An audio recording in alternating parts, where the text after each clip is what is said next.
Hello guys, അപ്പോൾ ഇന്ന് നമ്മൾ നോക്കാൻ പോകുന്നത് the old prison by Judith Wright ആണ്. ഇഷ്യൂസ് ദാറ്റ് മാറ്ററിലെ മൊഡ്യൂൾ 1 ചാപ്റ്റർ 2 ആണ് ദ ഓൾഡ് പ്രിസൺ. അപ്പോൾ ആദ്യം നമുക്ക് ഇൻട്രൊഡക്ഷൻ ടു ദി ഓതർ നോക്കാം. Judith Arundell Wright 1915 to 2000. Judith Arundell Wright ഒരു ഓസ്ട്രേലിയൻ പോയറ്റാണ്, എൻവയോൺമെൻറ്റലിസ്റ്റാണ്, ക്യാമ്പയിനറാണ്. ജൂഡിത്ത് റൈറ്റ് ഒരുപാട് പോയംസ് എഴുതിയിട്ടുണ്ട്. അതിൽ ഇമ്പോർട്ടൻ്റ് ആയിട്ടുള്ള കുറച്ച് poems woman to man, the gateway, the two fires, birds, the other half, magpies, shadows and hunting snake. Judith right മാരി ചെയ്തിരിക്കുന്നത് ഫിലോസഫറായ ജാക്ക് മക്കിനെയാണ്. അവർക്കൊരു മകളുണ്ട്, മെറിഡിത്ത് എന്നാണ് പേര്. പ്രായമായതോടുകൂടി ജൂഡിത്ത് റൈറ്റിൻ്റെ കേൾവി ശക്തി ഭയങ്കരമായിട്ട് കുറഞ്ഞു തുടങ്ങി.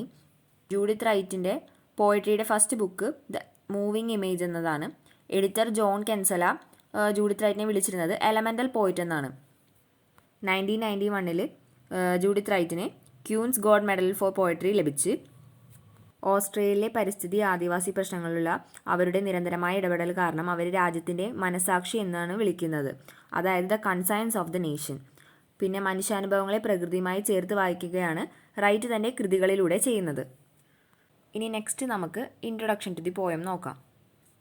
കളക്റ്റഡ് പോയംസ് 1942 to 1985 എന്ന വോളിയത്തിൽ നിന്ന് എടുത്തതാണ് the old prison.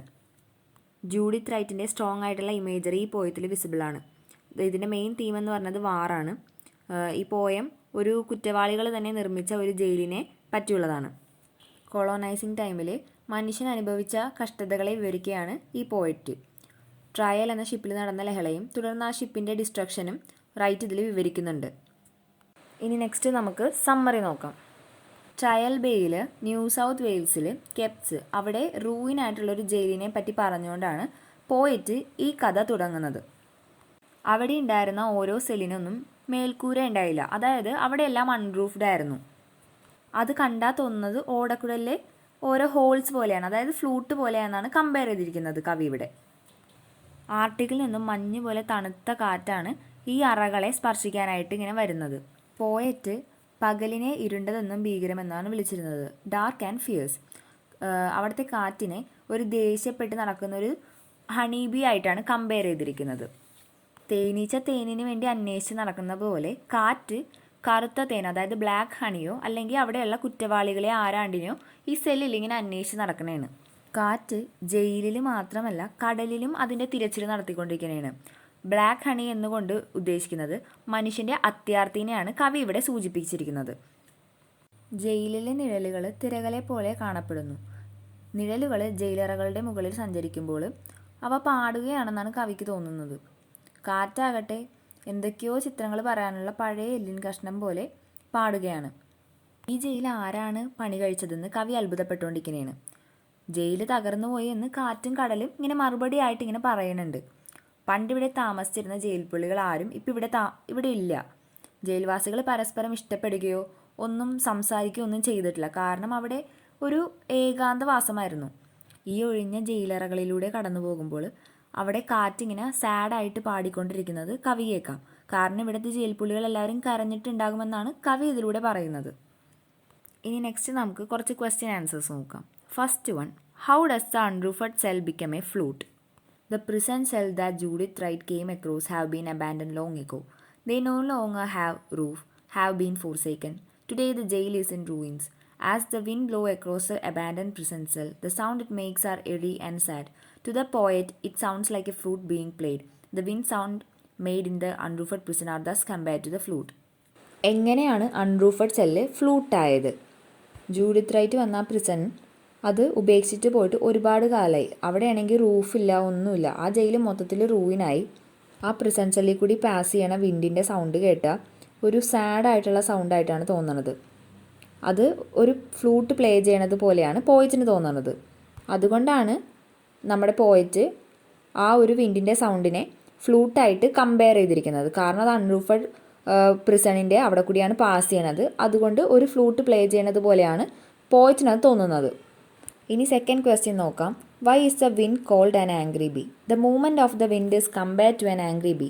The wind blows strongly across the prison cell that are unroofed if in search of something. The sound it makes could be likened to that of an angry bee in search of honey. But the wind does not hunt honey. Rather, the wind is seen as a being in search of any life left in the place. The prison has no long been abandoned. There is no living creature existing between the wall of the prison. So, like an angry bee, the wind blows across the desolated cell of the prison. എന്തുകൊണ്ടാണ് വിൻഡിനെ angry B ആയിട്ട് compare ചെയ്തിരിക്കുന്നതെന്നാണ് question. Wind അൺറൂഫഡ് ആയിട്ടുള്ള prison സെല്ലിൽ എന്തോ ഭയങ്കര കാര്യമായിട്ട് search ചെയ്തുകൊണ്ടിരിക്കുകയാണ്. അതുണ്ടാക്കുന്ന sound ഒരു ആംഗ്രി ബീഡേ പോലെയാണ്. വിൻഡ് ഹണിക്ക് വേണ്ടിയല്ല സെർച്ച് ചെയ്യണം. വിൻഡ് സെർച്ച് ചെയ്യുന്നത് അവിടെ ഏതെങ്കിലും ഒരു ലൈഫ് ബാക്കിയുണ്ടോ എന്ന് അന്വേഷിക്കുന്നതാണ് വിൻഡ്. പക്ഷേ ഈ പ്രിസൺ അബാൻഡൻ ആയിട്ട് കുറേ നാളായി. ആ ഒരു പ്രിസണിൽ ഒരു ലിവിങ് ക്രിയേച്ചറായിട്ടൊന്നുമില്ല. അതുകൊണ്ട് ഒരു ആംഗ്രി ബീനെ പോലെ ആ ഒരു പ്രിസൺ മൊത്തം ഈ കാറ്റ് അന്വേഷിച്ച് നടക്കണേന്ന്. ഇനി തേർഡ് ക്വസ്റ്റ്യൻ നോക്കാം. Why is the song of the waves bitter? Shadows move across the empty prison cell. The cells are empty and bare as a prison was abandoned long ago and no one resides there now. The devastation that has happened has left the building bare to its very bone. The poet compared the scene to that of a bare bone. These bones are old and have many stories to tell, as ancient objects often have. The song is bitter because stories here are of prison life and not that of a normal life. എന്തുകൊണ്ടാണ് തിരമാലയുടെ song കയ്പേറിയതായിട്ട് തോന്നുന്നത്? അതാണ് question. ആ എംറ്റി ആയിട്ടുള്ള prison സെല്ലിൽ കൂടി ഒരുപാട് shadows move ചെയ്യുന്നുണ്ട്. ആ സെൽസൊക്കെ എംറ്റിയാണ്. കാരണം ആ ഒരു പ്രിസൺ ഒരുപാട് നാളുകൾക്ക് മുമ്പ് ഉപേക്ഷിച്ച് പോയതാണ്. ആ ഉപേക്ഷിക്കപ്പെടൽ ആ ബിൽഡിംഗ് മൊത്തത്തിലൊരു ബോണാക്കി മാറ്റി ലാസ്റ്റ്. പോയറ്റ് ഈ സീനെ ഒരു ബോണായിട്ടാണ് കമ്പയർ ചെയ്തിരിക്കുന്നത്. ഈ ഓൾഡ് ബോണിന് ഒരുപാട് സ്റ്റോറീസ് പറയാനുണ്ട്. ഒരു ഏൻഷ്യൻ്റ് ഒബ്ജക്റ്റിന് എന്തോരം സ്റ്റോറീസ് പറയാനുണ്ടാവുമോ അതേപോലെ തന്നെ ഈ ബോൺസിനും ഒരുപാട് കഥകൾ പറയാനുണ്ടാവും. ആ പ്രിസണിലുണ്ടായവരുടെ ലൈഫ് ഒരു നോർമൽ ലൈഫല്ല, അതൊരു പ്രിസൺ ലൈഫാണ്, മൊത്തം സങ്കടം നിറഞ്ഞൊരു ലൈഫാണ്. അതുകൊണ്ടാണ് ഈ സോങ് കൈപ്പേറിയതായത്. ഫോർത്ത് ക്വസ്റ്റ്യൻ നോക്കാം. Describe the existence of the prisoners in the old prison. The life of the prisoners in the old prison was very pretty glum. Prisoners reside solitarily in the prison. They neither married and had families, nor did they experience love. Each prisoner was left to cry in solitary cell. There was no space for happiness or joy. They might have even cried themselves to sleep. Life amidst the prison wall was glum and sad. Old പ്രിസണിലുണ്ടായ പ്രിസണേഴ്സിൻ്റെ existence describe ചെയ്യാനാണ് question പറഞ്ഞിരിക്കുന്നത്. ഓൾഡ് പ്രിസണിലുണ്ടായ പ്രിസണേഴ്സിൻ്റെ life ഭയങ്കര സാഡായിരുന്നു. അവരൊറ്റയ്ക്കൊറ്റയ്ക്കായിരുന്നു ഓരോ സെല്ലിൽ താമസിച്ചിരുന്നത്. അവരാരും കല്യാണം കഴിച്ചിട്ടില്ല, അവർക്കൊരു ഫാമിലി ഇല്ല, അവരൊരു ലവ് എക്സ്പീരിയൻസ് പോലും ചെയ്തിട്ടില്ല.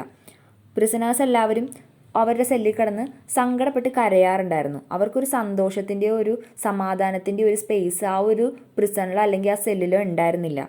അവർ പല രാത്രികളും കരഞ്ഞ് ഉറങ്ങിപ്പോവാറുണ്ട്. അവരുടെ ലൈഫ് ഭയങ്കര സങ്കടം നിറഞ്ഞതാണെന്നാണ് ഈ ക്വസ്റ്റ്യൻ്റെ ആൻസറിലൂടെ പറയുന്നത്. ഇനി നമുക്ക് ഫിഫ്ത്ത് ക്വസ്റ്റ്യൻ നോക്കാം. Why does the wind cry through the flute? What has this been compared to? Once the old prison housed prisoners in Australia, but now the prison has been abandoned. No one resides there anymore.